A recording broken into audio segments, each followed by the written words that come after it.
नमस्कार, न्यूज दर्पण मराठी चॅनलमध्ये आपल्या सगळ्यांचं स्वागत आहे। पाहूया आताची बातमी। अकोला येथील राजीव गांधी नगर मालमत्ता क्रमांक 3147 वरील बौद्ध विहारातील धम्मध्वज उद्ध्वस्त करून अतिक्रमण होत असल्यामुळे सौ विमल गौतम कांबळे, सौ रत्नाबाई जीवन उजगरे, सौ बबिताबाई किसन खंडारे हे रहिवासी असून त्यांनी लेखी तक्रार देऊनही आजपर्यंत कोणतीही कार्यवाही न झाल्यामुळे त्यांनी आमरण उपोषणाला जिल्हाधिकारी कार्यालय या ठिकाणी सुरुवात केली।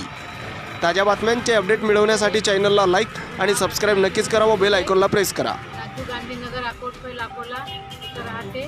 पंचशील झेंड्याची मागणी मी टाकली होती, ती माझी अजून पूर्ण झाली नाही। आज 14 दिवस झाले मला आमरण उपोषणाला कलेक्टरांकडे समर्पित केले आहे। माझी तब्येत जास्त होऊन राहिली म्हणून माझ्यावर कोणी बी कारवाई केलीच नाही अजून। मला काही बी झालं तरी हे जबाबदार कलेक्टर साहेब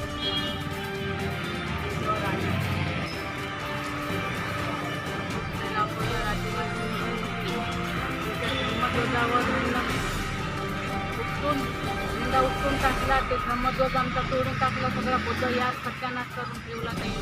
त्याच्यावर काही कारवाई केली नाही अजून, त्याच्यावर सक्त कारवाई